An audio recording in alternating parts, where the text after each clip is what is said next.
সুলাইমান নবীকে আল্লাহ এমন রাজত্ব দান করছেন, বাতাস পর্যন্ত সুলাইমান নবীর কথা শুনতো, তার হুকুমে বাতাস পর্যন্ত চলতো সুলাইমান নবীর হুকুমে। যেমন সূরা আম্বিয়ার ৮১ নম্বর আয়াতে আল্লাহ বলেন, ওয়ালি সুলাইমান আর-রিহা আসিফাতান তাজরি বিআমরিহি ইলাল আরদিল্লাতী বারাকনা ফিহা ওয়া কুন্না বিকুল্লি শাইইন আলিমিন। আমি সুলাইমানের জন্য ঝড়ো হাওয়াকে বশীভূত করে দিলাম, তার অনুগামী করে দিলাম। সুলাইমানের জন্য ঝড়ো হাওয়াকে আমি তার অনুগামী করে দিলাম। বাতাসকে সুলাইমানের কথা অনুসরণের জন্য আমি আল্লাহ বাতাসকে হুকুম করলাম। এবার দেখেন কি বলে, তাজরি বিআমরিহি ইলাল আরদিল্লাতী বারাকনা ফিহা। তাজরি বাতাস প্রবাহিত হতো, বিআমরিহি সুলাইমান নবীর হুকুমে বাতাস প্রবাহিত হতো, ইলাল আরদিল্লাতী বারাকনা ফিহা ওই জমিনে প্রবাহিত হতো যেই জমিনের মধ্যে আমি আল্লাহ বরকত রেখে দিয়েছি। আর দ্বারা উদ্দেশ্য, সুলাইমান নবী সকালবেলা বাতাসকে হুকুম করতেন, সকালে ১ মাসের দূরত্বের রাস্তা ওই বাতাস সুলাইমান নবীকে পৌঁছায় দিত। কয় মাসের? মানে আমরা যেই জায়গায় যাইতে লাগবে ১ মাস, সুলাইমান নবী সকালেই ওই বাতাসকে হুকুম করতেন, ১ মাসের দূরত্বে বাতাস সুলাইমান নবীর সিংহাসন পৌঁছায় দিত। আবার বিকালবেলা ১ মাসের দূরত্বে পৌঁছায় দিত। এখন সুলাইমান নবী যেখানেই যাইতেন আবার তিনি ফিলিস্তিনে ফিরে আসতেন, কারণ সুলাইমান নবী ছিলেন ফিলিস্তিনের শাসক। বনি ইসরাইল ফিলিস্তিন শাসন করছে মোট ৪১৮ বছর। এর মধ্যে ইমানি শাসন হলো ৮০ বছর, বাকি ৩৩৮ বছর হলো শিরিকের শাসন, জুলুমের শাসন। আবার বলছি, বনি ইসরাইল ফিলিস্তিন শাসন করছে মোট ৪১৮ বছর। এর মধ্যে ইমানি শাসন ৮০ বছর, শিরিকের শাসন, জুলুম নির্যাতনের শাসন হলো ৩৩৮ বছর। মিলান ৩৩৮ আর ৮০ কত হয়? ৪১৮। আরে কত? ৩৩৮ আর ৮০ কত? ৪১৮। আমার কাছে এটাই মনে হইতেছে। কত? হ্যাঁ, ৪১৮। তো ৩৩৮ বছর ছিল জুলুমের শাসন, শিরিকের শাসন। ৮০ বছর ছিল ইমানি শাসন। যেই ৮০ বছর ফিলিস্তিনে বনি ইসরাইলের ইমানি শাসন ছিল, এই ৮০ বছরের মধ্যে ৪০ বছর ছিল দাউদ নবীর শাসন, আর ৪০ বছর ছিল সুলাইমান নবীর শাসন। বাবা আর সন্তান ৪০ দুগুণে এই ৮০ বছর ইমানি শাসন। তো সুলাইমান আলাইহিস সালাতু ওয়াস সালাম শাসক ছিলেন, ফিলিস্তিনে বসে উনি শাসন ক্ষমতা পরিচালনা করতেন। তিনি যেখানে যাইতেন আবার বাতাসকে হুকুম করতেন, তাজরি বাতাস প্রবাহিত হতো, বিআমরিহি সুলাইমান নবীর আদেশে, ইলাল আরদিল্লাতী ওই জমিনে, আল্লাতী বারাকনা ফিহা যেই জমিনে আমি আল্লাহ বরকত রেখে দিয়েছি, অর্থাৎ ফিলিস্তিনে আমি আল্লাহ গোটা ফিলিস্তিনকে বরকতে পরিপূর্ণ করে দিয়েছি। উনি যেখানে যাইতেন আবার বরকতপূর্ণ রাষ্ট্র ফিলিস্তিনে ফিরে আসতেন। এখন আসি, মূল বিষয় আসি। বলেন তো, বাতাসের উপরও রাজত্ব চলতো কোন নবীর? এত বড় রাজত্ব আল্লাহ তাকে দান করেছেন। নাসাই হাদিসের একটা কিতাব, এই কিতাবের ৬৯২ নম্বর হাদিসের বর্ণনা। ক্বালা রাসূলুল্লাহ সাল্লাল্লাহু আলাইহি ওয়াসাল্লাম, লাম্মা ফারাগা সুলাইমান ইবনে দাউদ বিন বিনাই বাইতুল মাকদিস সাআলাল্লাহা সালাসা। সুলাইমান নবী যখন বাইতুল মুকাদ্দাস পুনর্নির্মাণ করলেন, কাজ সমাপ্ত হওয়ার পর সুলাইমান নবী আল্লাহর কাছে ৩টি বিষয় চাইলেন। কয়টি বিষয় বলতে হবে? ১ নাম্বার, হুকমান ইউসাদিফু হুকমা। আল্লাহর কাছে সুলাইমান নবী দোয়া করলেন, আল্লাহ আমি বিচার করলে যেন এমন বিচার হয় যে বিচারটা আপনার বিচারের মতো, অর্থাৎ আপনার বিচারে যেমন ভুল হয় না। আল্লাহ আমি বিচার করলেও যেন কোনো ভুল না হয়, আমি এই যোগ্যতাটা আপনার কাছে চাই। এটা ১ নাম্বার। ২ নাম্বার, ওয়া মুলকান লা ইয়ামবাগি লি আহাদিন মিন বা'দিহি। আল্লাহ আমি আপনার কাছে এমন রাজত্ব চাই যে রাজত্ব আমার পরে দুনিয়ার আর কাউকে আপনি দিবেন না। এই হলো দুইটা চাওয়া। সুলাইমান নবী আল্লাহর কাছে এমন রাজত্ব চেয়েছেন যে রাজত্ব যেন সুলাইমান নবীর পরে আল্লাহ আর কাউকে না দেয়। 3 নাম্বার, وأن لا يأتي هذا المسجد أحد لا يريد إلا الصلاة فيه خرج من ذنوبه كيوم ولدته أمه। আল্লাহ, আমি যে বাইতুল মুকাদ্দাস পুনর্নির্মাণ করলাম, এই মসজিদে যেই ব্যক্তি নামাজের উদ্দেশ্যে আসবে, যেই ব্যক্তি এই ফিলিস্তিনের বাইতুল মুকাদ্দাস মসজিদে নামাজ পড়ার জন্য আসবে, আল্লাহ সে যখন এখানে নামাজ পড়ে বের হবে, সে যেন এমন ভাবে বের হয় যেন তার মা আজকে তাকে জন্ম দিলে যেমন তার কোনো গুনাহ নাই, এমন নিষ্পাপ হয়ে যেন বাইতুল মুকাদ্দাস মসজিদ থেকে সে বের হয়। এই 3টা দোয়া করছে। আমাদের নবী সাল্লাল্লাহু আলাইহি সাল্লাম বলেন, সুলাইমান নবীর প্রথম 2টা দোয়া আল্লাহ তার জীবদ্দশায় কবুল করে ফেলছে। সুবহানাল্লাহ। এর মানে তিনি যখন বিচার করতেন তার বিচারে কোনো ভুল হইতো না, একদম নির্ভুল হইতো বিচার। আল্লাহর বিচারে যেমন কোনো ভুল নাই, সুলাইমান নবীকে আল্লাহ এমন যোগ্যতা দিয়ে দিয়েছেন, তিনি বিচার করলে তার বিচারটাও আল্লাহর বিচারের মতো আল্লাহ নির্ভুল করে দিতেন। 2 নাম্বার, সুলাইমান নবী আল্লাহর কাছে রাজত্ব চেয়েছেন। আল্লাহ তাআলা সুলাইমান নবীকে এমন রাজত্ব দান করেছেন যা পৃথিবীর আর কাউকে আল্লাহ দেন নাই। পিপিলিকা, বাতাস, জিন, ইনসান সবার উপর আল্লাহ এই নবীর রাজত্ব দান করছেন। কয়টা হলো? চাইছে কয়টা? হইল কয়টা? বাকি রইল কয়টা? আমাদের নবী সাল্লাল্লাহু আলাইহি সাল্লাম বলেন, 3 নাম্বারটার ব্যাপারে আমি নবীর বক্তব্য হলো, আমার কোন উম্মত যদি ফিলিস্তিনের বাইতুল মুকাদ্দাসে গিয়ে নামাজ আদায় করে, আমি নবী আশাবাদী আল্লাহ তাআলা সদ্য নবজাতক যেমন নিষ্পাপ হয়ে দুনিয়াতে আসে, এই সদ্য জন্ম নেওয়া নবজাতকের মতো আমার উম্মত বাইতুল মুকাদ্দাস থেকে নিষ্পাপ হয়ে বের হবে। আল্লাহ আমাদের সকলকে নিরাপদে বাইতুল মুকাদ্দাস গিয়ে সালাত আদায় করার ব্যবস্থা করে দেন। নিয়ত আসেনি সবার ইনশাআল্লাহ? জিহাদের জন্য যাওয়া লাগলেও নিয়ত রাখতে হবে। আল্লাহ তৌফিক দান করে। মূল আলোচনায় চলে আসে। এত পরিমাণ রাজত্ব দিলেন সুলাইমান নবীকে। মনে আসেনি আমাদের আলোচনা চলছে, শাসকের 1 নাম্বার গুণ আল্লাহমুখী হওয়া। শাসকের 1 নাম্বার গুণ কি হওয়া? আল্লাহ। সূরাতুন নামলের 15 থেকে 19 নম্বর আয়াতে আল্লাহ বলেন, ওয়ালাকাদ আতাইনা দাউদা ওয়া সুলাইমানা ইলমা। আমি দাউদকে এবং সুলাইমানকে ইলম দান করেছি। وقال الحمد لله الذي فضلنا على كثير من عباده المؤمنين। দাউদ নবী, সুলাইমান নবী বলছে, আল্লাহ সমস্ত প্রশংসা আল্লাহর, যে আল্লাহ আমাদেরকে তার অনেক মুমিন বান্দাদের উপর শ্রেষ্ঠত্ব দান করেছেন। দাউদ নবী আর সুলাইমান নবী বললেন সমস্ত প্রশংসা আল্লাহর। বুঝে নিবা, দাউদ নবীকে রাজত্ব দান করেছেন কে? বলেন। ইলম দান করেছেন কে? সুলাইমান নবীকে রাজত্ব ইলম দান করেছেন কে? কিন্তু এই দুজন সমস্ত কৃতিত্ব প্রশংসার মাধ্যমে কাকে দিতেছে? তাহলে শাসকের 1 নাম্বার গুণ হলো তিনি সমস্ত কৃতিত্ব আল্লাহকে দেওয়া, আল্লাহমুখী হওয়া। এই যে দাউদ নবী আর সুলাইমান নবী বলতেছে সমস্ত প্রশংসা আল্লাহ, যে আল্লাহ আমাদের 2 জনকে অনেক মুমিন বান্দাদের উপর শ্রেষ্ঠত্ব দান করেছেন, এই জন্য সমস্ত প্রশংসা আল্লাহ। এরপরে আল্লাহ বলেন, وورث سليمان داود وقال يا أيها الناس علمنا منطق الطير وأوتينا من كل شيء وورث سليمان داود। সুলাইমান নবী দাউদ নবীর উত্তরাধিকার হলেন। সুলাইমান নবী দাউদ নবীর উত্তরাধিকার হওয়ার পর সুলাইমান নবী বললেন, হে মানুষ, উল্লিমনা মান্তিকাত তায়র, শোনো তোমরা, আমাকে পাখির ভাষা শিক্ষা দেওয়া হয়েছে আল্লাহর পক্ষ থেকে। পাখির ভাষা আমি নবী সুলাইমানকে শিক্ষা দেওয়া হয়েছে। ওয়া উতিনা মিন কুল্লি শাই, আমাকে সব জিনিসের নেয়ামত দান করা হয়েছে।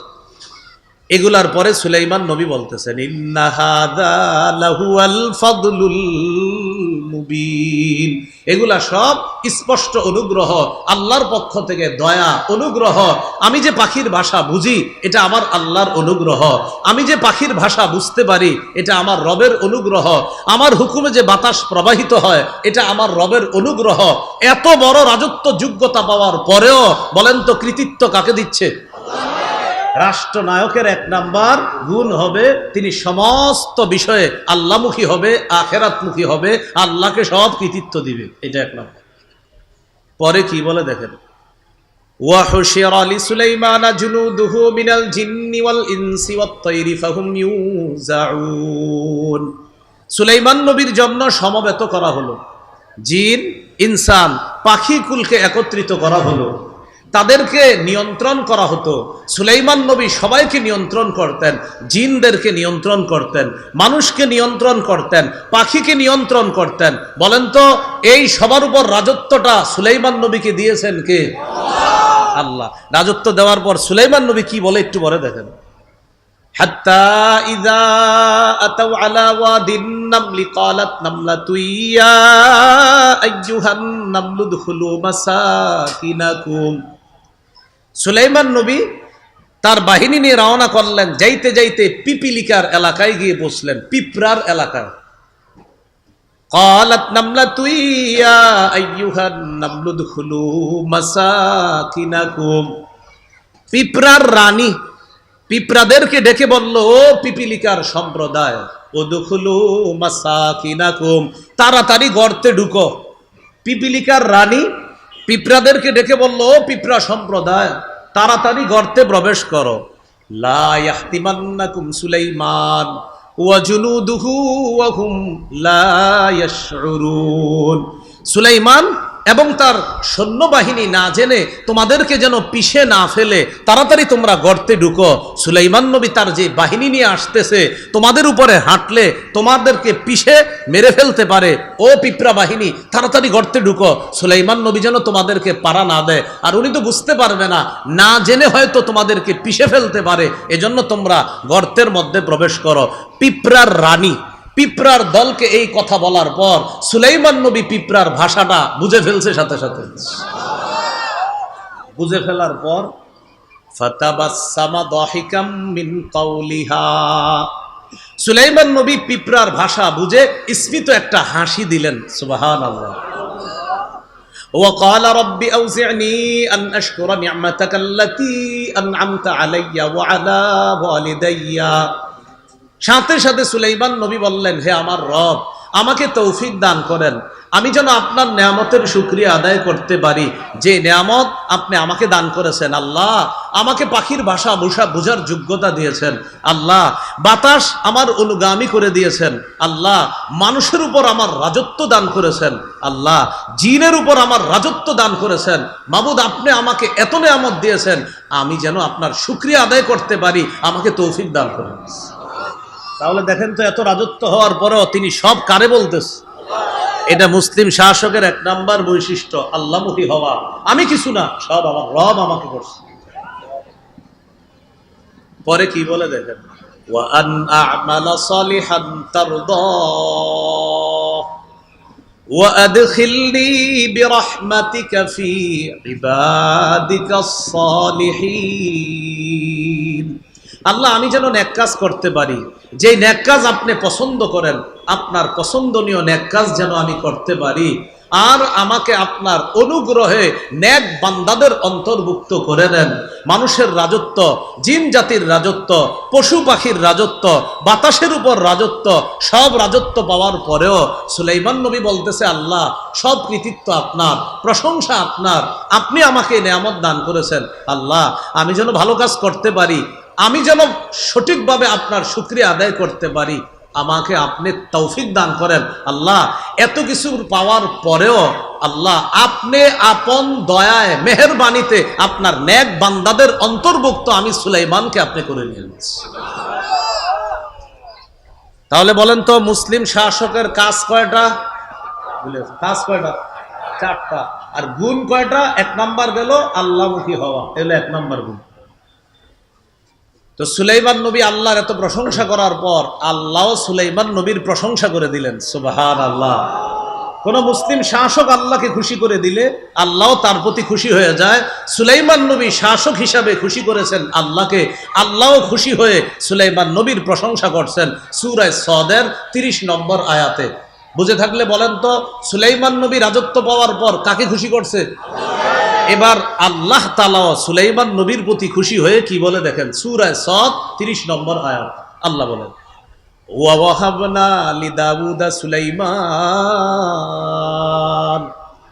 আমি দাউদ নবীকে সুলাইমান নামে একজন সন্তান দান করেছি। এত ভালো সন্তান, নি'মাল আব।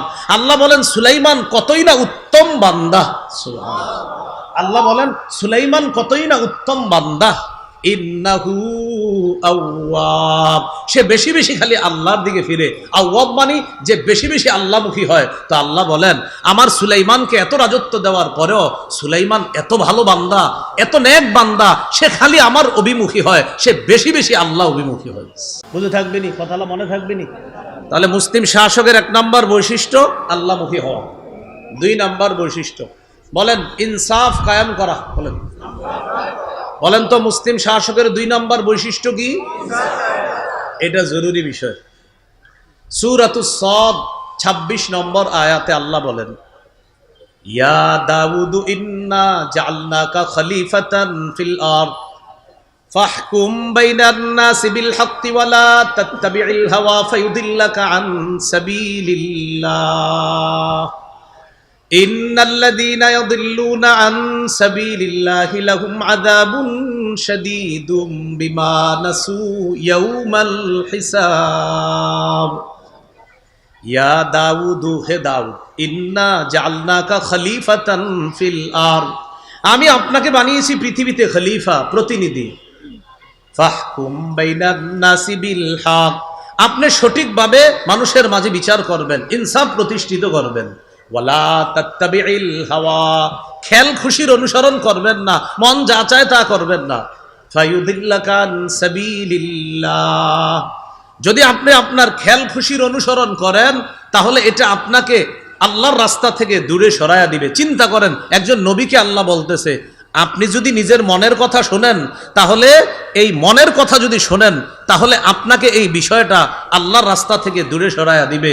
একজন নবী, একজন শাসককে আল্লাহ বলতেছেন, দাউদ আমি দুনিয়াতে আপনাকে শাসক বানিয়েছি, মানুষের মাঝে ইনসাফের সাথে বিচার করবেন। এই ক্ষেত্রে আপনি আপনার মনের কথা শুনবেন না, খেয়াল খুশিতে যা আসবে এটা শুনবেন না, সঠিকভাবে ফয়সালা করবেন। যদি মনের কথা শুনেন তাহলে কিন্তু আপনি আল্লাহর রাস্তা থেকে দূরে সরে যাবেন। চিন্তা করছেন একজন নবীকে আল্লাহ ধমক দিতেছে, তাহলে অন্য যারা শাসক আছে এদের কি অবস্থা হবে বলে? হ্যাঁ, আল্লাহ বলেন ইন্নাল্লাযীনা ইউদিল্লুনা আন সাবিলিল্লাহ, যারা আল্লাহর রাস্তা থেকে দূরে সরে যাবে, লাহুম আযাবুন শাদীদুম বিমা নাসু ইয়াউমাল হিসাব, যারা আল্লাহর রাস্তা থেকে বিচ্যুত হয়ে যাবে তাদের জন্য রয়েছে কঠিন শাস্তি। লাহুম আযাবুন শাদীদ, কঠিন শাস্তি। কেন? বিমা নাসু ইয়াউমাল হিসাব, কারণ তারা হিসাবের দিনকে ভুলে গিয়েছে। এজন্য মনে রাখবেন, বর্তমান পৃথিবীতে ওই সমস্ত শাসকরাই জালেম হয়, ওই সমস্ত শাসকরাই জুলুম করে, যারা বিচার দিবস বলতে যে কিছু আছে এটা ভুলে গেছে। এই জন্য যা মন চায় তা করে, মানুষের উপর অত্যাচার, জুলুম, নির্যাতনার, পাশবিকতার জয় জয়কর অবস্থা সৃষ্টি করে। কেন? ওই যে আখেরাতে জবাবদিহিতা করতে হবে এটা ভুলে গেছে। তো আল্লাহ বলেন যারা নিজের মন মতো কথা শুনবে আর মানুষের মাঝে যা মন চায় তা করবে, তাদের জন্য কঠিন শাস্তি। কেন? তারা হিসাবের দিবসটাকে ভুলে যাওয়ার কারণে তাদের জন্য কঠিন শাস্তি। প্রিয় ভাইয়েরা, শাসকের 2 নম্বর গুণ শিখতেছি কি? ইনসাফ কায়েম করা। সূরা মাঈদার 8 নম্বর আয়াতে আল্লাহ বলেন, ওয়ালা ইয়াজরিমান্নাকুম শানাআনু কওমিন আলা আল্লা তা'দিলু, কোন জাতির প্রতি বিদ্বেষ তোমাদেরকে যেন ইনসাফ করতে, ইনসাফের বিপরীতে প্ররোচিত না করে। এদিকে তাকান সবাই, আমি ওনার প্রতি বিদ্বেষ রাখি, এজন্য উনি একটা জিনিস প্রাপ্য, কিন্তু আমি যেহেতু দেখতে পারি না তাই আমি ওনার বিপক্ষে ফয়সালা দিই। তো আল্লাহ বলেন কোন জাতির প্রতি বিদ্বেষ তোমাদেরকে যেন প্ররোচিত না করে, আলা আল্লাহ তা'দিলু, ইনসাফ না করার ক্ষেত্রে তোমাদেরকে যেন প্ররোচিত না করে কোনো জাতির প্রতি বিদ্বেষ। তাহলে কি শিখলাম? আমি কাউরে দেখতে পারি না বলে তাকে আমি ইনসাফ দিব না। আল্লাহ বলে এটা যেন না হয়, কোনো জাতির প্রতি বিদ্বেষ তোমাদেরকে যেন ইনসাফ বহির্ভূত কোনো কাজে প্ররোচিত না করে। ইয়দিলু, ইনসাফ করো, হুয়া আকরাবুল লিত্তাকওয়া, এটাই হলো তাকওয়ার সবচেয়ে নিকটবর্তী। মনে রাখবা, ওয়াত্তাকুল্লাহ, আল্লাহকে ভয় করো। ইন্নাল্লাহা খাবীরুম বিমা তা'মালুন, তোমরা যা করো আল্লাহ তাআলা সব সম্যক অবগত। অন্যে করলে কোনো দোষ নাই, অন্যে করলে এই কথা সেই কথা মানি। যখন কোনো মানুষের কোনো অপরাধ প্রমাণিত হয়, একজন দুইজন অপরাধ প্রমাণিত হয়েছে মনে করেন, এখন আমি চিন্তা করলাম আসলে অপরাধটা কার। যদি দেখি যে আমার আত্মীয় স্বজনের কেউ আছে, এটা আমি ধামাচাপা দেওয়ার চেষ্টা করি। আর যারে আমি দেখতে পারি না, ওরে কোনো না কোনোভাবে ফাঁসায়া, যদিও লোকটা নিরপরাধ তারপরেও তাকে আমি ফাঁসাই, তার প্রতি আমি অবিচার করি, ইনসাফ করি না। আল্লাহ বলে এটা কইরো না তোমরা। কোনো জাতির প্রতি বিদ্বেষ তোমাদেরকে যেন ইনসাফ এর বিপরীতে তোমাদেরকে যেন প্ররোচিত না করে, যেটা ইনসাফ সেটাই করবা। এজন্য সূরা আনআমের 152 নম্বর আয়াতে আল্লাহ বলেন, ওয়াইদা কুলতুম ফাদিলু, যখন কথা বলবা সঠিক কথা বলবা। ওয়ালাউ কানাজা করবা, যদিও তোমার সামনে কোনো নিকটাত্মীয় থাকে, থাক নিকটাত্মীয়, যেটা সঠিক সেটাই বলবা। চাই তোমার আত্মীয়ের পক্ষে যাক বিপক্ষে যাক, আমি আল্লাহ যা তোমাকে ইনসাফ করতে বলেছি তুমি সেটাই করতে হবে। অন্যথায় যদি জুলুমের পথ বেছে নাও, আমি আল্লাহ যুগে যুগে জালেমদেরকে যেভাবে শায়েস্তা করেছি সেভাবে তোমাকেও যে কোনো মুহূর্তে আমি আল্লাহ ধরে ফেলতে পারি। এখানে আবার একটা কথা মনে রাখবেন, বলেন আমার সাথে, যে কোনো বলেন পতিত জালেম থেকে পরবর্তীরা যদি শিক্ষা না নিয়ে তারাও জুলুম করে, আগের জালেমের চাইতে পরের জালেমের পরিণতি আরো ভয়ঙ্কর হবে। আগের জালেম থেকে যদি কেউ শিক্ষা না নিয়ে পরে আবার জালেম হন, আল্লাহ কিন্তু ধরবে যে দেখো নাই চোখের সামনে কি ঘটায় দেই। তুমি যদি শিক্ষা না নাও, মনে রাখবা পতিত জালেম যে, ওর সাথে আমি আল্লাহ যা আচরণ করেছি, পরবর্তী জালেম ওর সাথে আরো ভয়ঙ্কর অবস্থা হবে। এটা মাথা রাখতে হবে। তাহলে মুসলিম দেশের রাষ্ট্রনায়ক, এই রাষ্ট্রনায়ক যিনি হবে, মুসলিম শাসকের 2 নম্বর গুণ ইনসাফ প্রতিষ্ঠিত করা। সহিহ বুখারীর একটা হাদিস লিখে রাখার মতো, সারা দুনিয়ার মানুষকে বুক ফুলিয়ে বলার মতো একটা হাদিস। হাদিসটি আমি বলি, বাংলাগুলা মনে রাখলেই চলবে আপনাদের। সহিহ বুখারী 4788 নম্বর হাদিস, কিতাবুল হুদুদ, বাবু কারাহিয়াতিশ শাফাআ ফি হাদ্দিন ইদা রুফিয়া ইলাস সুলতান। এটা হলো বাব আর অধ্যায়। এই হাদিসের মধ্যে আসছে বুখারী 6788, বুখারী 6788, কিতাবুল হুদুদ, বাবু কারাহিয়াতিশ শাফাআ ফি হাদ্দিন ইদা রুফিয়া ইলাস সুলতান। এই হাদিসটা আজকে আপনারা শিখবেন, বুক ফুলিয়ে গর্ব করে অন্যদের কাছে বলবেন। বলেন ইনশাআল্লাহ। একটা চুরির ঘটনা ঘটছে মক্কায়। বলেন কিসের ঘটনা? বলেন মাখজুমি নামক সম্ভ্রান্ত বংশীয় এক নারী চুরি করছে। একজন সম্ভ্রান্ত বংশীয় নারী কি করছে? তো সে চুরি করার পর তো চুরির বিচার হলো আপনার হাত কাটা। এখন এটা কিভাবে বিচার একটু হালকা করা যায়, এটা নিয়ে মুসলমানরাও পেরেশানি, যে এই বেচারা কত সম্ভ্রান্ত ব্যক্তি, এর হাতটা কাটা হবে, এটা কেমন দেখা যায়। আয়েশা সিদ্দিকা রাদিয়াল্লাহু তাআলা আনহার বর্ণনা, সাহাবায়ে কেরাম পরামর্শ করে বলল, আগে হাদিসটা শুনেন কি বিষয়টা কি। বিষয়টা হলো আন্না কুরাইশান আহাম্মাতহুম আল মারআতুল মাখজুমিয়াতুল্লাতী সারাকাত। কুরাইশদেরকে খুব ভাবিয়ে তুলল একটা চুরির ঘটনা, যেই চুরিটা করেছে মাখজুমি গোত্রের এক নারী। এই চুরির ঘটনা কুরাইশদেরকে ভাবিয়ে তুলল, মানে খুব ভাবায়া তুলছে। এরকম সম্ভ্রান্ত একটা নারী চুরি করছে, এর ব্যাপারে বিচার হবে এত কঠোর, এটা কেমন হয়। তো কেউ সাহস করে নবীর সাথে কথা বলার সাহস পাচ্ছে না, কারণ আল্লাহ রসুলকে হালকা করার কথা বলার এই সাহস কারো নাই। এখন সাহাবায়ে কেরামের মধ্যে পরামর্শ চলতেছে, মাইয়ুকাল্লিমু রাসূলুল্লাহি সাল্লাল্লাহু আলাইহি ওয়াসাল্লাম, আচ্ছা এই ব্যাপারে নবীর সাথে কে কথা বলবে? ওয়া মাইয়াজতারি আলাইহি ইল্লা উসামা ইবনে যায়েদ হিব্বু রাসূলিল্লাহি সাল্লাল্লাহু আলাইহি ওয়াসাল্লাম। নবীজির পালক পুত্র যায়েদ বিন হারেসার ছেলের নাম উসামা, তাহলে সম্পর্কে নবীর কি হয়? নাতি। পালক পুত্র যায়েদের ছেলের নাম উসামা, তো উসামা সম্পর্কে নবীজির নাতি, আর নবীজি হলো উসামার দাদা। নবীজি এই উসামাকে খুব মহব্বত করতেন, খুব ভালোবাসতেন। সাহাবায়ে কেরাম বললেন, শোনো, আমরা তো ভয়ে নবীর কাছে যেতে পারবো না, নবীর একজন আস্থাভাজন মানুষ আছে, সে কে? নবীর নাতি, সেটা হলো উসামা ইবনে যায়েদ, অর্থাৎ পালক পুত্র যায়েদের সন্তান উসামা। উসামা নবীর কাছাকাছি যাইতে পারে, নবীও তারে খুব আদর করে। এক কাজ করি, তারে দিয়ে নবীর কাছে একটু কথা বলাই যে এই মহিলাটার ব্যাপারে, শাস্তির ব্যাপারে একটু শিথিল করা যায় কিনা। উসামারে পাঠায়া দিছে নবীজির কাছে, উসামা তুমি গিয়ে নবীজিরে বলবা একজন সম্ভ্রান্ত বংশীয় নারী চুরি করছে, এখন একটু কি শিথিল করা যায় কিনা। উসামা নবীজির কাছে গেছে। ফাকাল্লামা রাসূলুল্লাহি সাল্লাল্লাহু আলাইহি ওয়াসাল্লাম, নবীজির সাথে কথা বলছে উসামা। কথা বলার পর রাসূলুল্লাহ সাল্লাল্লাহু আলাইহি ওয়াসাল্লাম উসামাকে বললেন, আতাশফাউ ফি হাদ্দিম মিন হুদুদিল্লাহ। উসামা, আল্লাহর বিধানের শাস্তির ব্যাপারে তুমি আমাকে সুপারিশ করছো? উসামা, আল্লাহর একটা বিধান প্রয়োগ হবে, এই ব্যাপারে তুমি আমাকে শিথিলতার সুপারিশ করছো? নবীজি বুঝতে পারছে যে সাহাবীরা উসামারে পাঠাইছে, নবীজি তাড়াতাড়ি বাইরে গেছে, সবার সামনে গিয়ে দাঁড়াইলেন। সুম্মা কামা ফাখাতাবা, পৃথিবীর শ্রেষ্ঠ রাষ্ট্রনায়ক মুসলমানদের সামনে দাঁড়িয়ে এক ভাষণ দিলেন, যা সারা পৃথিবীতে মুসলমান গর্ব করার মতো একটা ভাষণ আল্লাহ রাসূল দিলেন। সবার সামনে গিয়ে দাঁড়াইছে। দাঁড়ানোর পর নবীজি সাল্লাল্লাহু আলাইহি সাল্লাম বললেন, শোনো তোমরা,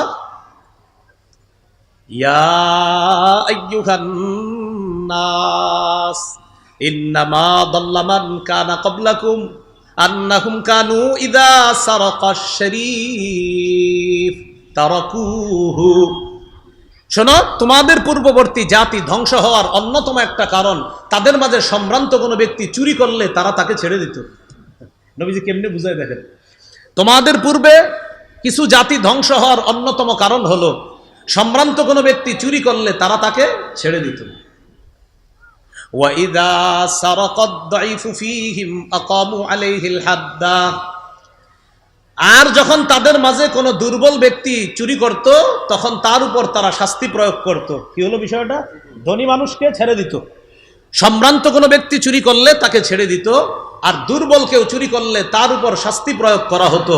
বর্তমানেও এটাই চলছে, সম্ভ্রান্ত ব্যক্তিদেরকে ছলে বলে কৌশলে পার করে দেওয়া হচ্ছে, আর দুর্বলের উপর অত্যাচার চালানো হচ্ছে। তো রাসূল সাল্লাল্লাহু আলাইহি সাল্লাম বলেন, সম্ভ্রান্ত কেউ চুরি করলে তারাকুহু, তাকে ছেড়ে দিত। ওয়াইদা সারাকাদ দাইফু ফীহিম আকামু আলাইহিল হাদ্দা, আর যদি কোনো দুর্বল কেউ চুরি করত, তার উপর তারা শাস্তি প্রয়োগ করত। তাহলে নবী বললেন কি, অতীতের জাতি ধ্বংস হওয়ার কারণ, সম্ভ্রান্ত ব্যক্তি চুরি করলে ছেড়ে দিত, গরিব মানুষ চুরি করলে শাস্তি প্রয়োগ করত তার উপর।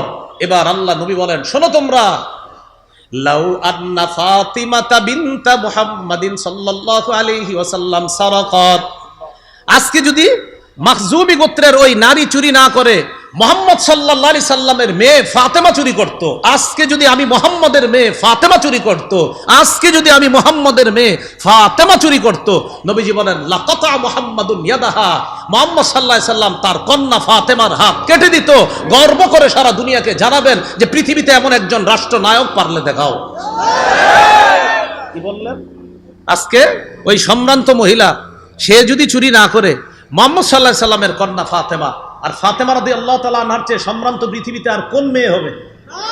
তো নবী বলেন, আমার মেয়ে ফাতেমা যদি চুরি করত, আমি আমার মেয়ে ফাতেমার হাত কেটে দিতে কোনো ইতস্ত করতাম না, কারণ বিধানটা আল্লাহ। কি শিখলাম? মুসলিম শাসকের 2 নম্বর গুণ ইনসাফ প্রতিষ্ঠিত করা। মনে থাকবে নি? কি প্রতিষ্ঠিত করা? ইনসাফ প্রতিষ্ঠিত করা। এই জন্য ইংরেজিতে একটা প্রবাদ আছে, no justice no peace, no justice no peace. বিচার নাই, শান্তি নাই, বিচার নাই, শান্তি নাই। কি নাই? বিচার নাই, শান্তি নাই। ইংরেজিতে এরকম একটা কথা আছে। ইংরেজি এক দার্শনিক আমাদের নবীর ব্যাপারে বলেছেন, আই বিলিভ দ্যাট, এটা আমি বিশ্বাস করি, if a man like him, him মানে লাইক মুহাম্মদ সাল্লাল্লাহু আলাইহি সাল্লাম। কোনো মানুষ যদি মুহাম্মদ সাল্লাল্লাহু আলাইহি সাল্লামের মতো এই যুগেও হতো, এই যুগেও যদি হতো, ওয়ার টু এসিউম দা, যে ওই ব্যক্তি বলতেছে যে মুহাম্মদ সাল্লাল্লাহু আলাইহি সাল্লামের মতো কোনো ব্যক্তি যদি এই যুগেও হতো, এই যুগেও যদি মুহাম্মদ সাল্লাল্লাহু আলাইহি সাল্লামের মতো কোনো ব্যক্তি হতো, আর এই যুগের এক নায়কত্ব যদি ওই ব্যক্তির হাতে থাকতো, তো ওই দার্শনিক বলতেছে হি উড, ওই ব্যক্তি সাকসিস, সে সাকসেসফুল হয়ে যেত। কিভাবে? তো বলতেছে ইন সলভিং ইটস প্রবলেমস, পৃথিবীর যত সমস্যা আছে এগুলা সমাধানে সে সাকসেস হতো। যদি মুহাম্মদ সাল্লাল্লাহু আলাইহি সাল্লামের মতো বর্তমান পৃথিবীতে একজন মানুষ থাকতো, তো সারা পৃথিবীর সমস্যা সে সমাধান করে ফেলতো। এটা একজন ইংরেজি দার্শনিকের কথা। মুহাম্মদ সাল্লাল্লাহু আলাইহি সাল্লামের একজন যদি হতো, হি উড সাকসেস, বলতেছে সে সাকসেস হয়ে যেত। ইন কিভাবে? সলভিং ইটস প্রবলেমস, যত সমস্যা আছে সব সমাধানে সে সাকসেসফুল হতো। এটা একজন ইংরেজি দার্শনিকের কথা, আমাদের নবীর ব্যাপারে বলে। মহাত্মা গান্ধী তো বলেছে পৃথিবীতে শান্তি চাও তো ওমরের শাসন কায়েম করো, দুনিয়াতে শান্তি আসবে। আল্লাহ আমাদেরকে বুঝার তৌফিক দান করে। তাহলে মুসলিম শাসকের 2 নাম্বার গুণ কি? ইনসাফ প্রতিষ্ঠিত করা। 3 নাম্বার, অন্যায়ের পথ পরিহার করে ন্যায়ের পথে চলা। এটা মুসলিম শাসকের 3 নাম্বার বৈশিষ্ট্য, অন্যায়ের পথ পরিহার করে ন্যায়ের পথে চলা। যেমন সূরা আরাফের 142 নম্বর আয়াত, বনি ইসরাইল মুসা নবীর কাছে আবদার জানাইল, মুসা আমরা শরীয়তের উপর চলার জন্য আমাদের একটা লিখিত একটা পাণ্ডুলিপি হলে ভালো হয়, যেটা পড়ে পড়ে জানবো এটা করা হালাল, এটা করা হারাম, এটা করলে এই সওয়াব, এটা করলে ওই সওয়াব, এরকম আমরা কিছু চাই। মুসা নবী আল্লাহর কাছে দোয়া করলেন, আল্লাহ তারা একটা একদম সুবিন্যস্ত শরীয়ত চাইতেছে, আল্লাহ কি করা? আল্লাহ বললেন ঠিক আছে, তুর পাহাড়ে চলে আসেন। সুবহানাল্লাহ। আসার পর 30 দিন এতেকাফ করেন, কয় রাত? 30 রাত এতেকাফ করেন। কয় রাত?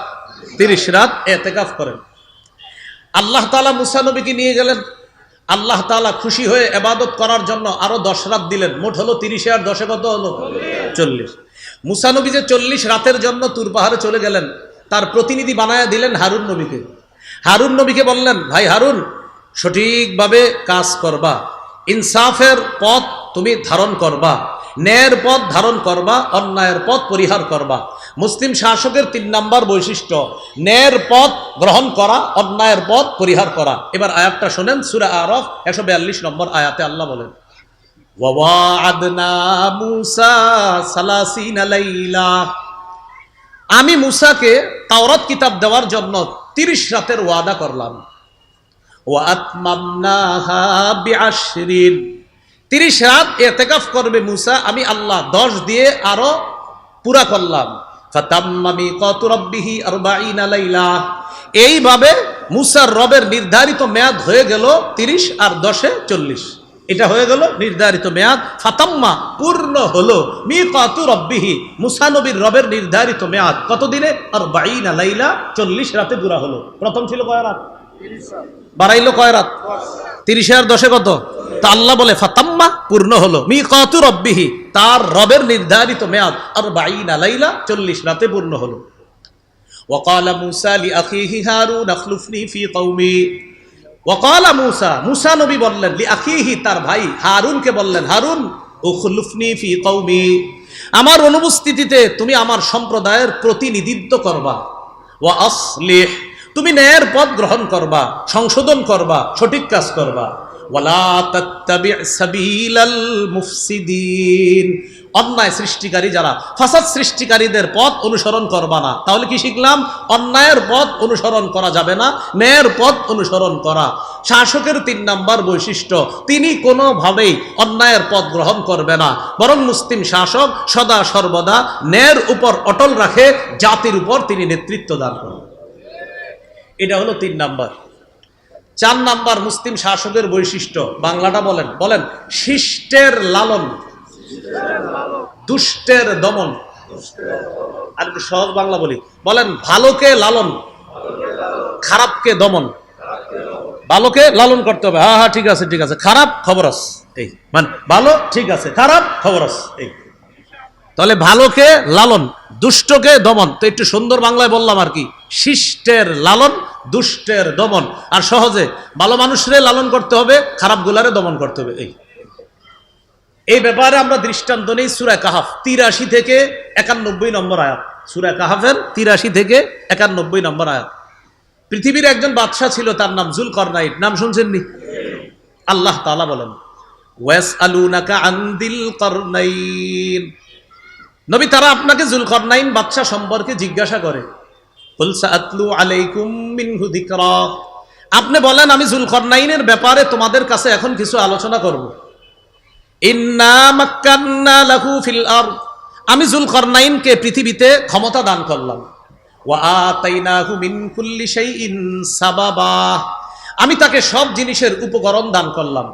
এখানে ব্যাখ্যা, উপকরণ দ্বারা উদ্দেশ্য, যুলকরনাইনকে আল্লাহ এমন একটা যোগ্যতা দান করছেন, তিনি যে কোনো সময় যে কোনো কিছু দিয়ে যে কোনো জিনিস বানিয়ে ফেলতে পারতেন। সুবহানাল্লাহ, এটা উপকরণ। তো আল্লাহ তাআলা বলেন, ফাআতবাআ সাবাবা, যুলকরনাইন বাদশা একদিন আমার হুকুমে সফর করা শুরু করলেন। কোথায় যাবে? পৃথিবীর একদম পশ্চিম প্রান্তে যাবে। কোথায় যাবে বলেন তো? একদম পৃথিবীর পশ্চিমে, যেখানে যাওয়ার পর এর ওই পাশে আর কোনো বাড়িঘর নাই, কেউ নাই। এখানে যাবে, যাওয়ার পর একটা সমুদ্রের মতো মনে হবে, কাদা যুক্ত পানি মনে হবে, জলাশয়। ওই জলাশয়ের মধ্যে সূর্যটা ডুবতেছে ডুবতেছে, এমন একটা জায়গায় যাওয়ার জন্য বাদশা যুলকরনাইন রওনা করলেন। সুবহানাল্লাহ। তো আল্লাহ বলেন, হাত্তা ইযা বালাগা মাগরিবাশ শামসি ওয়াজাদাহা তাগরুবু ফি আইনিন হামিআতিন ওয়া ওয়াজাদা ইনদাহা কওমা, বাদশা যুলকরনাইন রওনা করলেন। হাত্তা ইযা বালাগা মাগরিবাশ শামস, তিনি পৌঁছে গেলেন মাগরিবাশ শামস, সূর্য অস্ত যাওয়ার স্থানে তিনি পৌঁছে গেলেন। পৌঁছে যাওয়ার পর দেখলেন তিনি ওয়াজাদাহা তাগরুবু ফি আইনিন হামিআ, তিনি দেখলেন কাদাযুক্ত জলাশয়ের মধ্যে যেন সূর্যটা ডুবে যাচ্ছে। সুবহানাল্লাহ। কাদাযুক্ত জলাশয় মানে ওখানে সমুদ্র, আর মনে হচ্ছে কালো অন্ধকার, সেখানে সূর্যটা ডুবে যাচ্ছে। তো আল্লাহ তাআলা বলেন, ওয়াজাদা ইনদাহা কওমা, সেখানে বাদশা যুলকরনাইন এক জাতির সন্ধান পেল। সুবহানাল্লাহ, এক জাতি। তবে এই জাতি কাফের, বেঈমান। নাউজুবিল্লাহ বলেন। সুবহানাল্লাহ কেন বললাম? যে সেখানে যাওয়ার পরেও আল্লাহর মাখলুক পাইছে, আর সূর্য ডুবতেছে, ওই পাশে কেউ নাই, বাকি এই পাশে একটা জাতি, বাকি ওই জাতি ছিল কাফের। তো কাফের জাতিকে বাদশা যুলকরনাইন পাইলেন।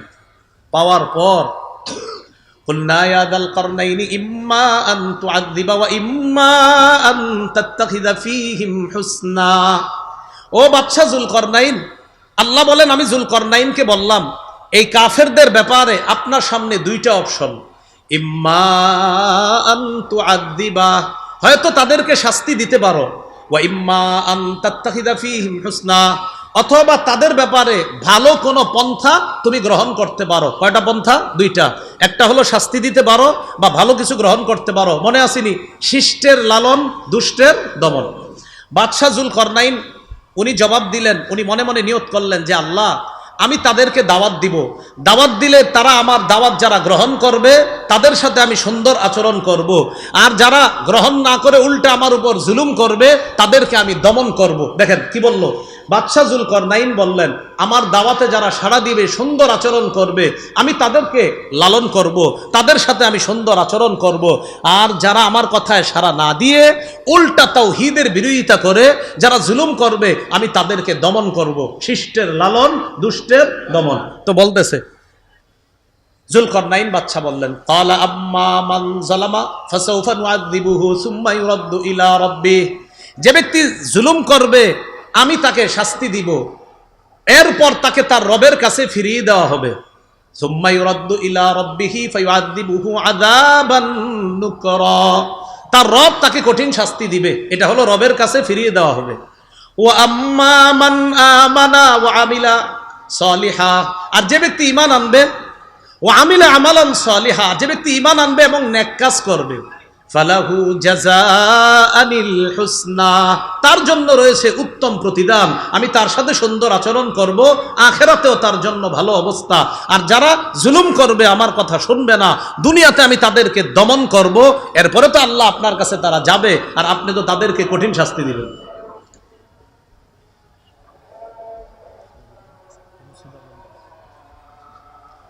আমরা একটা মসজিদে আজানের জবাব দিই বাস। আল্লাহু আকবার, আল্লাহু আকবার।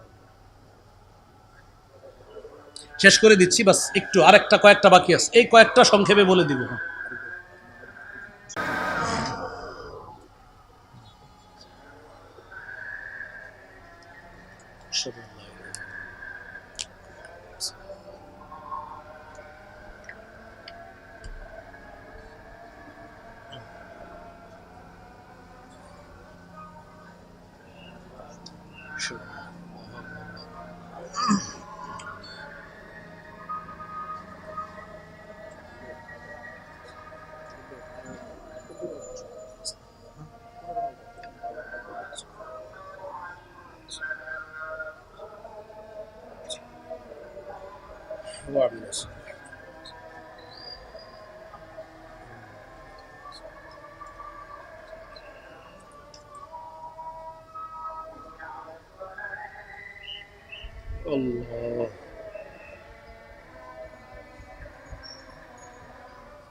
আল্লাহ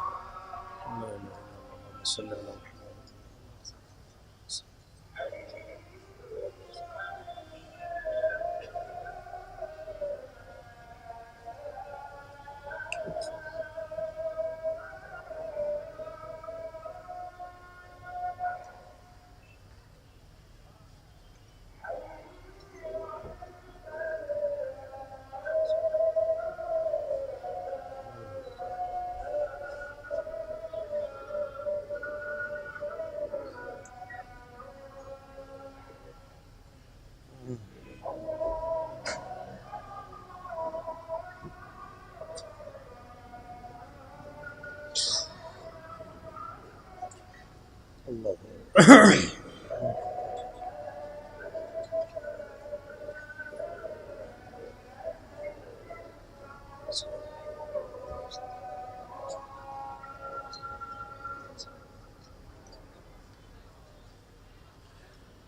মুসলিম শাসকের এক নাম্বার বৈশিষ্ট্য ছিল আল্লাহমুখী হওয়া, 2 নাম্বার বৈশিষ্ট্য ইনসাফ প্রতিষ্ঠিত করা, 3 নাম্বার বৈশিষ্ট্য অন্যায়ের পথ পরিহার করে ন্যায়ের পথে চলা, 4 নাম্বার বৈশিষ্ট্য চলতে ছিল ভালোকে লালন করা, খারাপকে দমন করা।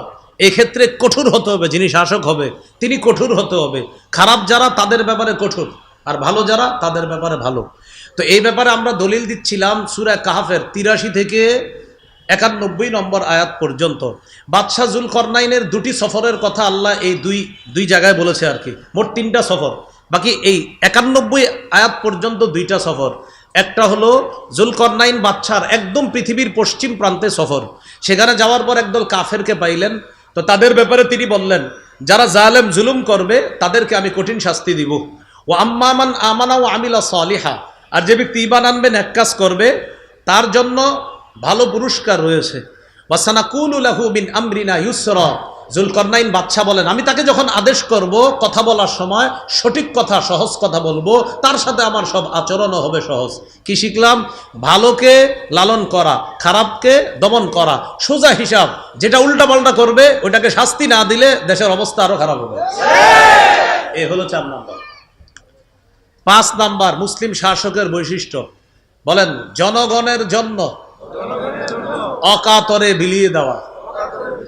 জনগণের জন্য দিয়ে দিতে হবে, সব জনগণের দিয়ে দিতে হবে, সব জনগণকে। এটার দলিল নিব আমরা কোত্থেকে? সূরা কাহফের। ও এখানে একটু রয়ে গেছে আগের কথায়। বাদশাহ জুলকরনাইনের একটা সফর ছিল পশ্চিম প্রান্তে, আর একটা ছিল একদম পূর্ব প্রান্তে। পূর্ব প্রান্তে যেখানে সূর্য ওঠে সেখানেও একটা জাতিকে পাইছে। দেখে কি ওই জাতির ঘর বাড়ি নাই, কিচ্ছু নাই, মানে ঘর বাড়ি যে বানাতে হয় এটা তারা জানে না, এরাও কাফের। এরা রৌদ্রের মধ্যে থেকে যে ছায়ার মধ্যে থাকতে হয় এটাও তারা জানে না। তো সেখানেও তার অবস্থা ছিল দুইটা, এক যারা সঠিক কাজ করবে তার কথা মানবে তাদের সাথে সুন্দর আচরণ, আর যারা মানবে না জুলুম করবে তাদেরকে দমন করা। এই হলো আপনার 4 নাম্বার আলোচনা। মুসলিম শাসকের 5 নাম্বার বৈশিষ্ট্য জনগণের জন্য অকাতরে বিলিয়ে দেওয়া।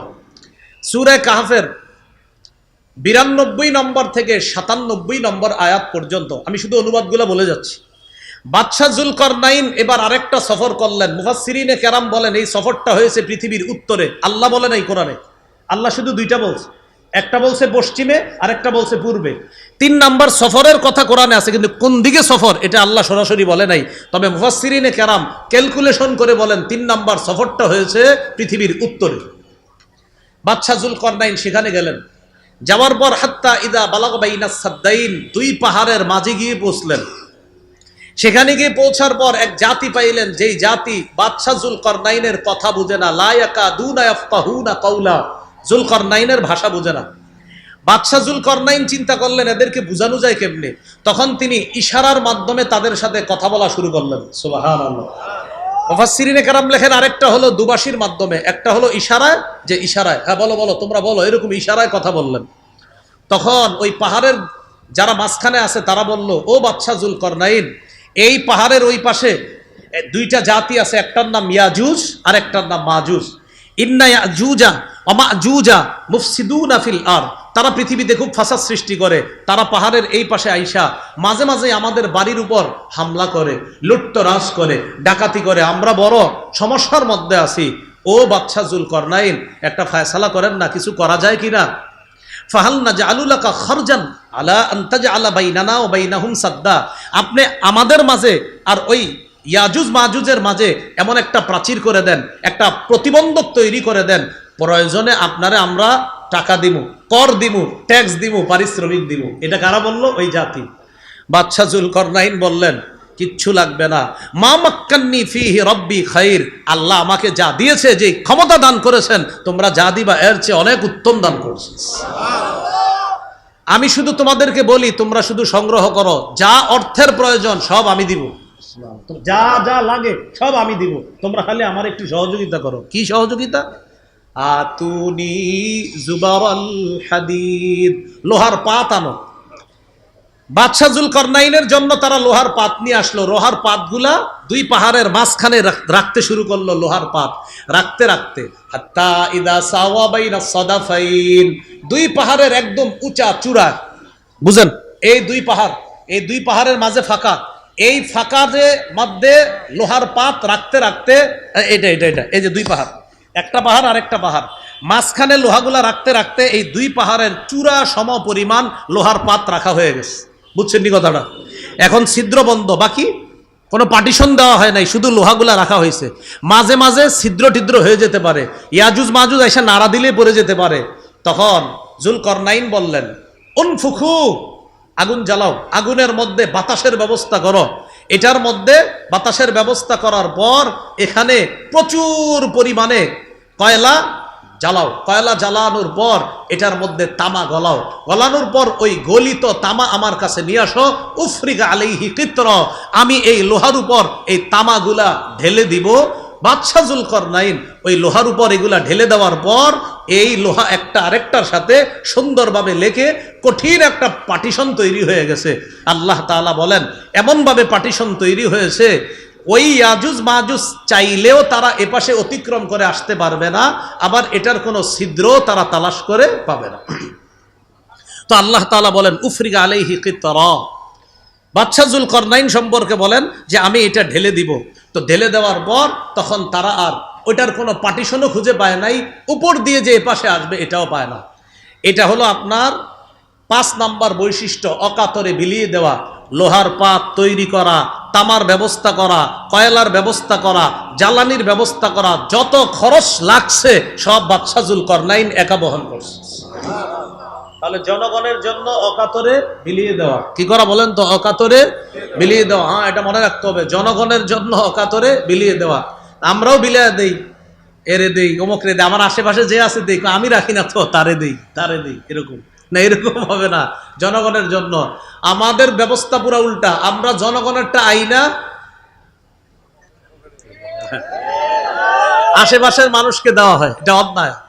এটা হলো 5 নাম্বার বৈশিষ্ট্য। 6 নাম্বার শাসকের 6 নাম্বার বৈশিষ্ট্য, বলেন জনগণের জন্য কিছু করতে পারা, সৌভাগ্য মনে করা, নিজেকে জনগণের খাদেম মনে করে জনগণের জন্য কিছু করতে পারার, বলেন কৃতিত্ব সম্পূর্ণ আল্লাহকে দেওয়া। এটা হলো 6 নাম্বার বৈশিষ্ট্য। আমি কিছু করতে পারলাম, এটা আল্লাহর অনুগ্রহ। দলিল সূরা কাহফের 98 নম্বর আয়াত। বাদশাহ যুলকরনাইন এত কিছু করার পর তিনি বললেন রহমাতুম মির রব্বি, এই যে আমি এতগুলা কাজ করলাম এটা আমার কোনো যোগ্যতা না, আমার রবের দয়া, তাই আমি এটা করতে পারছি। এটা হলো 6 নাম্বার বৈশিষ্ট্য।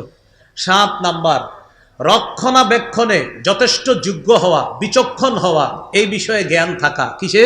রক্ষণাবেক্ষণ। এই দেশে কি পরিমাণ খাবারের প্রয়োজন, আগামী 5 বছর 3 বছর আমাদের দেশের অর্থনৈতিক অবস্থা কেমন হতে পারে, এমন উন্নতি না করা যে উন্নতি করার পর মাথা পিছু 1,07,000 টাকা ঋণ হয়ে যায়, বাচ্চা আজকে জন্ম নিলেও ঋণী হয়, এই জাতীয় উন্নতির প্রয়োজন নাই। মানে এটা আসলেই ঠিক। তো 7 নাম্বার রক্ষণাবেক্ষণে যথেষ্ট সচেতন হওয়া, যোগ্য হওয়া। দলিল সূরা ইউসুফের 55 নম্বর আয়াত। ইউসুফ আলাইহিস সালাতু ওয়াস সালাম মিশরের বাদশাকে বললেন ইজআলনি আলা খাজাইনিল আরদ, আমাকে দেশের খাদ্য গুদামের দায়িত্বে নিয়োজিত করেন, দেশের অর্থ সম্পদের ব্যাপারে আমাকে দায়িত্ব দেন। ইন্নী হাফিজুন আলিমুন, এই ব্যাপারে আমি সংরক্ষক, আলিমুন এই ব্যাপারে আমি জ্ঞান রাখি। এখন একটা কথা বুঝেন, বুখারীতে আসছে নবীজি বলেছেন লা তাসআলিল ইমারা, দায়িত্ব চেয়ে নিও না। বুখারীতে আসছে কি বলেন সবাই? বুখারীতে আসছে কি দায়িত্ব? ইউসুফ নবী তো দায়িত্ব চাইতেছে, বুখারীতে আসছে দায়িত্ব চেয়ে নিও না। আর ইউসুফ নবী মিশরের বাদশাকে বলতেছে আমাকে দায়িত্ব দেন। এটার ব্যাখ্যা হলো যেই দেশে দায়িত্ব সঠিকভাবে চলতে থাকে সেখানে দায়িত্ব নতুন করে আপনি চেয়ে নেবেন না। অন্যরা যদি সঠিকভাবে দেশ চালায় সেক্ষেত্রে আপনি দায়িত্ব চাওয়া দরকার নাই, কিন্তু যেই দেশে জুলুম নির্যাতনে ভরবে সেখানে সৎ যোগ্য মানুষ নিজে আইসা দায়িত্ব নেওয়া, এটা সূরা ইউসুফের 55 নম্বর আয়াতের দলিল। আবার বুঝেন, শুধু ঠিক না করে বুঝেন একটু। দায়িত্ববান যারা থাকবে সেখানে দায়িত্ব চাওয়া নিষেধ, কিন্তু যা সব অযোগ্য লোকে যদি ভরে যায় সেখানে যোগ্য লোক এগিয়ে এসে বলতে হবে আমারে বানান, আমি আমানতদার, আমার দ্বারা দেশের ক্ষতি হবে না। এটা সূরা ইউসুফের 55 নম্বর আয়াত। ইউসুফ আলাইহিস সালাতু ওয়াস সালাম মিশরের বাদশাকে বললেন ইজআলনি আলা খাজাইনিল আরদ, আমাকে খাদ্য ভাণ্ডারের দায়িত্ব দেন, এটা রক্ষণাবেক্ষণের দায়িত্ব আমাকে দেন। ইন্নী হাফিজুন, আমি সংরক্ষক, আলিমুন আর এই বিষয়ে আমার যথেষ্ট জ্ঞান আছে, মানে অর্থ সম্পদ কিভাবে খরচ করতে হবে এই ব্যাপারে আমার জ্ঞান আছে। এটা হলো 7 নাম্বার গুণ শাসকের। শাসকের 8 নাম্বার গুণ, শাসক আমানতদার হবে। বলেন সবাই জোরে, আরো জোরে বলেন, বলেন কি হবে? আমানতদার। সূরা নিসার 58 নম্বর আয়াতে আল্লাহ বলেন ইন্নাল্লাহা ইয়া'মুরুকুম আন তু'আদ্দুল আমানাতি ইলা আহলিহা, নিশ্চয় আল্লাহ তাআলা তোমাদেরকে আদেশ করেন আন তু'আদ্দুল আমানাতি ইলা আহলিহা, তোমরা আমানত যথাযথভাবে যেই ব্যক্তি হকদার তার কাছে পৌঁছা দেওয়ার ক্ষেত্রে আল্লাহ তোমাদেরকে আদেশ করেন, আল্লাহ তোমাদেরকে হুকুম করেন। তাহলে আমানত যথাযথভাবে পৌঁছিয়ে দেওয়ার যোগ্যতা থাকা, এটা হলো রাষ্ট্রের শাসকের 8 নাম্বার গুণ। 9 নাম্বার গুণ, এটা আমার সাথে সবাই একটু জোরে বলবেন, বলেন ঘুষ। গ্রহণ না করা। তিনবার বলেন, আবার বলেন। যিনি শাসক হবে তিনি কি গ্রহণ করবে না? বলেন সূরা নামল 35-36 নম্বর আয়াত। তাহলে খালি মনে এখানে এবার আমি মূল হিস্ট্রিটা বলি। রানী বিলকিসের কাছে সুলাইমান নবী চিঠি পাঠাইছে, বললেন তুমি যদি সহজে সহজে গ্রহণ করো আসো, না হয় কিন্তু খবর আছে। রানী বিলকিস তখন চিন্তা করে দেখলো আসলে সুলাইমান নবীর কথা মেনে নেওয়াই কল্যাণকর। রানী বিলকিস পরীক্ষা করার জন্য সুলাইমান নবীর কাছে কিছু ঘুষ পাঠাইতে চাইল। রানী বিলকিস তার সামনে যারা আছে তাদেরকে বলল, শোনো আমি একটা হাদিয়া পাঠাবো সুলাইমান নবীর কাছে। কি পাঠাবো? হাদিয়া। বাকি এটা হাদিয়াও হতে পারে আবার ঘুষ হতে পারে। কিভাবে? কয় দেখো আমি দুনিয়াবি কিছু উপঢৌকন তার সামনে পেশ করব, সে যদি দুনিয়াদার হয় তাহলে আমার এটা গ্রহণ করে নিবে আর আমার সমস্যা হবে না। কারণ কিছু টাকা পয়সা দিয়া, কিছু অর্থ দিয়া যদি তাকে নিবৃত্ত রাখা যায়, সেও থাকলো আমিও ভালো থাকলাম, সেও থাকলো আমিও ভালো থাকলাম। এই দেখবেন এই যে আপনার দোকানটা, কিছু মানুষ এসে খালি জ্বালাবে, এই সমস্যা হবে ওই সমস্যা হবে, ধরাইয়া দিবেন, দেখবেন আগামী 1 বছর আর সমস্যা নেই। রানী বিলকিস চিন্তা করলো কিছু দিয়া দিয়া যদি আমি আমারটা ঠিক রাখতে পারি সমস্যা কি? এরকম কিন্তু চলতেছে আমারটা ঠিক ঠিক। আপনারা যে বলতেছেন হুজুর আপনি কি তাফসিরে এটাই আসছে, রানী বিলকিস বলতেছে আমি যদি কিছু দিয়ে আমার রাজত্ব টিকাইতে পারি সমস্যা কি? তাহলে সুলাইমান নবীর কাছে পাঠামো, পাঠানোর পর তিনি যদি আমারটা গ্রহণ করে তাহলে বুঝবো আমার রাজত্ব পাকা, তারটাও পাকা। তার রাজত্বে সে রাজা, আমার রাজ্যে আমি রানী, বাস। আর যদি গ্রহণ না করে পাঠা দেয় তাহলে বুঝবো না তিনি দুনিয়াদার না, তখন আমি তার কাছে যাওয়ার আগেই আল্লাহর কাছে আত্মসমর্পণ করব। দেখেন কি বলে, ওয়া ইন্নী মুরসিলাতুন ইলাইহিম বিহাদিয়্যাহ ফানাযিরাতুম বিমা ইয়ারজিউল মুরসালুন। আমি সুলাইমানের কাছে উপঢৌকন পাঠাবো আর দেখব যাদেরকে দিয়ে পাঠাবো এই দূতরা কি খবর নিয়ে আসে। তো দূতরা উপঢৌকন নিয়ে সুলাইমান নবীর কাছে গেছে। ফালাম্মা জাআ সুলাইমানা ক্বালা আতুমিদ্দুনানি বিমাল। যখন সুলাইমান নবীর কাছে গিয়ে উপঢৌকন পেশ করলো, সুলাইমান নবী বললেন আমাকে কি সম্পদ দিয়ে তোমরা সাহায্য করতে চাও? ফামা আতানি আল্লাহু খায়রুম মিম্মা আতাকুম।